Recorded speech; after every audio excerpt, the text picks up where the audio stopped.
देश भर में लोकसभा चुनाव के बाद आज देश भर के 7 राज्यों में हुए उपचुनाव की गिनती हुई। बंगाल की 4 सीटों के अलावा बिहार, तमिलनाडु, मध्य प्रदेश, उत्तराखंड, पंजाब और हिमाचल प्रदेश की 9 सीटों पर भी उपचुनाव हुए हैं। इस चुनाव में भी बीजेपी को करारा झटका लगा है, लेकिन सबसे बढ़कर बिहार ने तो चौंका ही दिया है। यहां न जेडीयू जीती न आरजेडी। जनता ने निर्दलीय उम्मीदवार को सिर आंखों पर बिठाया है। दरअसल बिहार के रुपौली विधानसभा सीट पर राष्ट्रीय जनता दल की उम्मीदवार और 5 बार विधायक रह चुकी बीमा भारती और जनता दल यूनाइटेड के कलाधार मंडल के बीच मुकाबला था, लेकिन बिहार ने चौंकाते हुए निर्दलीय शंकर सिंह को 8000 से ज्यादा वोटों से जिता दिया है। किसी को इसकी उम्मीद नहीं थी। जहां आरजेडी लीडर तेजस्वी यादव बीमा भारती के लिए कड़ी मेहनत कर रहे थे, वहीं जेडीयू की जीत के लिए बीजेपी ने एड़ी चोटी का जोर लगा दिया था, लेकिन जनता ने जिताया एक निर्दलीय को। वहीं पश्चिम बंगाल की मुख्यमंत्री ममता बनर्जी की पार्टी विधानसभा उपचुनाव में क्लीन स्वीप करते हुए चारों रायगढ़, बगदा, रानाघाट और मानिकतला सीट पर जीत हासिल कर ली है। वहीं हिमाचल प्रदेश में कांग्रेस ने 2 तो बीजेपी ने 1 सीट जीती है। उत्तराखंड उपचुनाव में भी हाथ ने दम दिखाया है। पश्चिम बंगाल की रायगंज सीट से टीएमसी प्रत्याशी कृष्णा कल्याणी ने बीजेपी उम्मीदवार मानस कुमार घोष को 49,000 वोटों से ज्यादा अंतर से हराया है।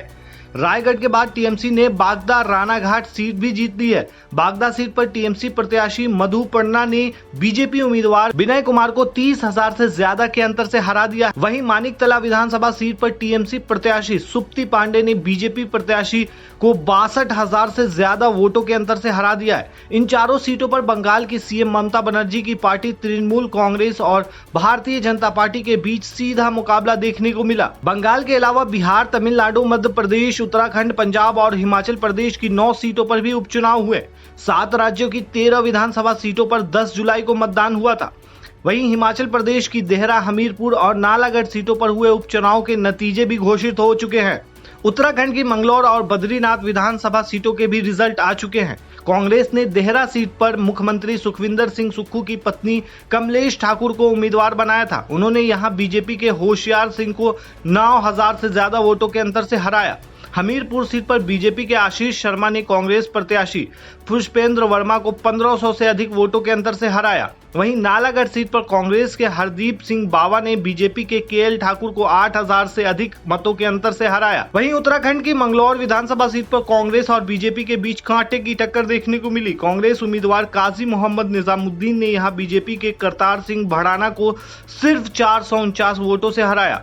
बीएसपी प्रत्याशी उबैदुर रहमान तीसरे स्थान पर रहे। बद्रीनाथ सीट पर कांग्रेस के लखपत सिंह बुटोला ने बीजेपी के राजेंद्र भंडारी को 5,000 से अधिक वोटों के अंतर से हराया। बुटोला कांग्रेस के नए उम्मीदवार थे, जबकि भंडारी बद्रीनाथ के पूर्व विधायक। उन्होंने लोकसभा चुनाव से पहले कांग्रेस छोड़कर बीजेपी का दामन थाम लिया था। वहीं पंजाब की एक विधानसभा सीट यानी कि जालंधर पश्चिम विधानसभा सीट पर हुए उपचुनाव में आम आदमी पार्टी के उम्मीदवार मोहिंदर भगत ने बीजेपी उम्मीदवार शीतल अंगुराल को हरा दिया है। वहीं मध्य प्रदेश की अमरवाड़ा सीट पर बीजेपी की जीत हुई है। खबर लिखे जाने तक कुछ मीडिया रिपोर्ट्स में दावा किया जा रहा है कि अमरवाड़ा उपचुनाव के त्रिकोणीय मुकाबले में बीजेपी के उम्मीदवार कमलेश शाह ने 1556 वोट से जीत हासिल कर ली है, लेकिन कांग्रेस यहां रीकाउंटिंग की मांग कर रही है। कुल मिलाकर देखा जाए तो बंगाल, उत्तराखंड, बिहार समेत सभी राज्यों के रिजल्ट ने चौंकाया है और बीजेपी के लिए ये रिजल्ट निराशाजनक रहा है।